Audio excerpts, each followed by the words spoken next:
बहू। चाइनीज बहू हमारी, याद तो है ना आपको? भूले तो नहीं ना? हाँ भाई, थोड़ी देर में ही सही, लेकिन चाइनीज बहू की कहानी आ ही गई। क्या हो रहा है ये देश में? चाइना ने तो आतंकी मचा रखा है। अरे क्या हो गया, क्यों चाइना को कोसता रहता है? भूल मत, तेरी ससुराल चाइना की ही है। हाँ माँ, पर ये देखना, लड़ाई झगड़े, ये बीमारी, ऊपर से ये देश कितना चालाक है, अंदर न जाने क्या क्या करता रहता है। तभी अंदर से बहू की चिल्लाने की आवाज आती है। अरे क्या हो गया बहू, क्यों चिल्ला रही है? माँ जी, ये देखिए, ये रूस ने यूक्रेन की हालत क्या कर दी है। ऊपर से चाइना में दोबारा लॉकडाउन लग गया है। माँ जी, अब क्या किया जाए? अरे तो तुम लोगों को क्या परेशानी हो रही है, मैं तो यही नहीं समझ पा रही हूँ।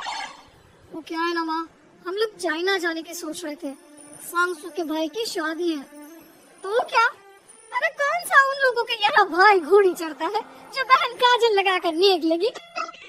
अच्छी, उसकी आंखें बहुत छोटी छोटी है, उसमें या तो पुतली रह सकती है या काजल। साले की पुतली निकाल कर काजल लगा दो, था कहीं का। क्या बोला तुमने भाई के बारे में? अरे नहीं नहीं बहू, वो तो बोल रहा था कि तुझे नेग मिल जाएगा। बहन है ना तुझकी। नहीं नहीं माँ जी, मैं सब समझती, ये मेरे भाई का मजाक बनाते रही थी। कितना शीरा है मेरा भाई, बिल्कुल छिपकली जैसा। नहीं नहीं बहू, सीधा गाय जैसा होता है। सही पकड़ी ही माँ जी। तो मेरे भाई की शादी है, मैं चाइना जरूर जाऊंगी। तभी एक पड़ोसन आ जाती है। अरे नहीं नहीं बहू, तू कहीं ना जा, हम लोगों का मन कैसे लगेगा तेरे बिना। ले बहू, तेरे भाई के लिए ये शॉल रख ले, हमारी तरफ से गिफ्ट कर देना। अरे सब कितने अच्छे हैं, मेरी चाइनीज बहू को कितने प्यार से तुम लोगों ने एक्सेप्ट कर लिया। सच में बड़ी भाग्यशाली हूँ मैं। कैसी बात कर रही है?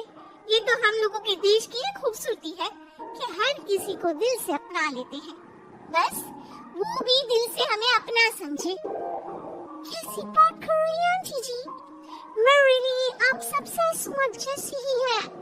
मुझे भारत बहुत अच्छा लगता है, ये सबसे अच्छा देश है, मेरा भारत महान। वैसे भी लड़की की शादी जहाँ होती है वो तो वही की हो जाती है ना।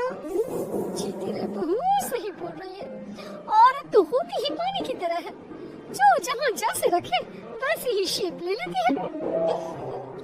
आंटी जी, ये थोड़ा सा ज्यादा हो गया, समझ नहीं आया। नो प्रॉब्लम, मैं चाय बना कर लाती हूँ। फिर क्या, वो दिन भी आ जाता है जब बीच बहू को चाइना जाना पड़ता है। वहाँ जाकर बहू का भाई कहता है, मेरे दाम आ गए, मेरे दाम आ गए। मैंने सबको बोला कि सब हिंदी में बात करेंगे, नहीं तो बहन नाराज हो जाएगी। थैंक्स बॉय, हिंदी मेरी भाषा है, अब मुझे उसमें बात करना अच्छा लगता है। अपने जीजा जी से मिलो, तुम अंदर चलो। सभी बहू को अंदर लेकर चली जाती है, लेकिन सांसू का पति वो तो बेचारा चाइना के ससुराल के आंगन में अकेला खड़ा रहता है। काफी देर तक जब कोई उसे नहीं पूछता तो वो माँ को घर पर फोन करता है। हाँ बेटा, पहुँच गए ना कुशल मंगल? हाँ माँ, लेकिन सांसू पता नहीं कहाँ है, वो तो अंदर गई है, तब से बाहर आई ही नहीं। अरे कैसे बात कर रहा है, तो तू अंदर चला जा, तू बाहर क्यों है? अरे दामाद है तुम्हारा, उन लोगों ने तुझे बिठाया, चाय पानी कुछ नहीं पूछा? नहीं ना माँ। तभी सामने से सांसू आती है। आप अभी तक तैयार नहीं हुए और ये बैग लेकर क्यों कमरे से बाहर आए? इसे वहीं रख देती। कमरा? कौन सा कमरा? अरे कैसी बात कर रही हो, जब से तुम अंदर गई हो मैं बाहर ही तो खड़ा हूँ। बहू को बहुत हैरानी होती है और गुस्सा भी आता है। तभी उसका भाई और माँ आ जाते हैं। और अंदर खाना थक गया है। पहले ये बताओ कि मेरे पति को किसी ने खाना या पानी क्यों नहीं पूछा?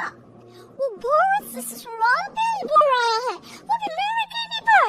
आखिर इज्जत क्यों नहीं की?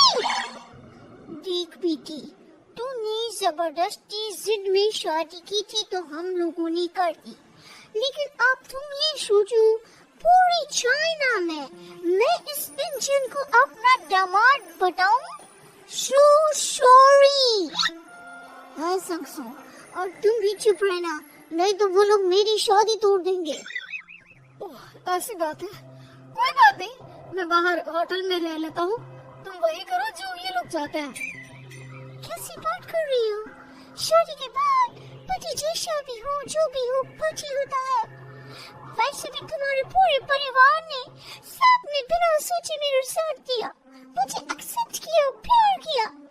मैं अपने देश में आपको अकेला कैसे छोड़ सकती हूँ? ये हिंदी फिल्म का ड्रामा बंद करो, मैं अब ये बर्दाश्त नहीं करूँगी।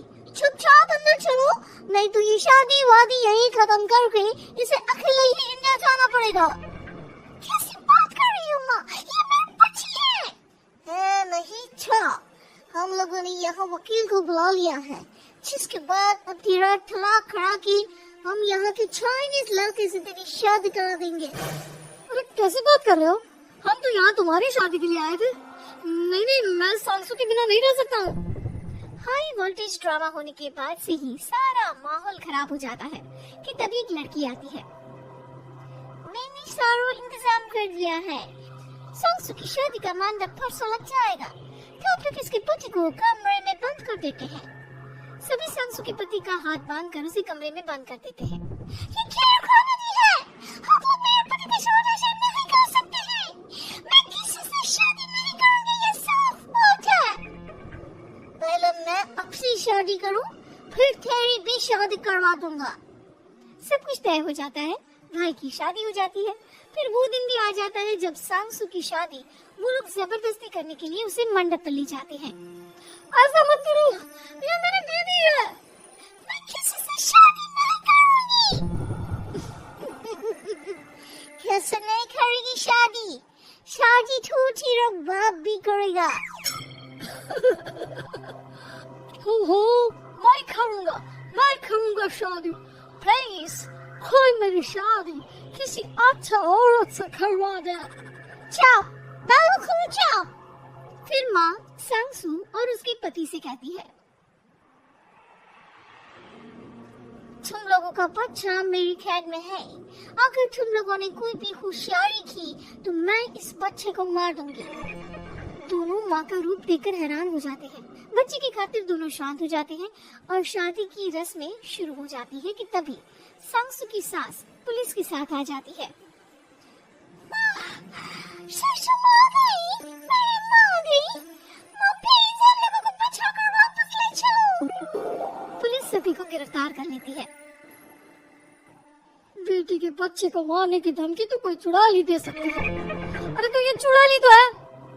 इससे ये बोल रहे ये औरत किसी चुड़ैल से कम नहीं है। तभी उन लोगों का बच्चा भी आकर सांसू के गले लग जाता है। माँ तो सही समय पर आ गई, लेकिन तुझे कैसे पता चला कि यहाँ ये सब हो रहा है? बेटा, ये चाइनीज लोग ना होते ही धोखेबाज है। इन लोगों पर मुझे भरोसा नहीं था, इसलिए मैंने तेरे फोन को हमेशा के लिए मेरे फोन से अटैच कर दिया था, जिससे तेरे आसपास होने वाली सारी बात मैं सुनती रहूं। उस दिन भी मेरी तेरी बात हो रही थी तो तेरा फोन ऑन था, मैं सब समझ गई थी। मुझे माफ कर दो। नहीं, बिल्कुल नहीं। चलिए माँ जी, इंडिया वापस चलते हैं। आज के बाद मैं यहाँ कभी नहीं आऊंगी।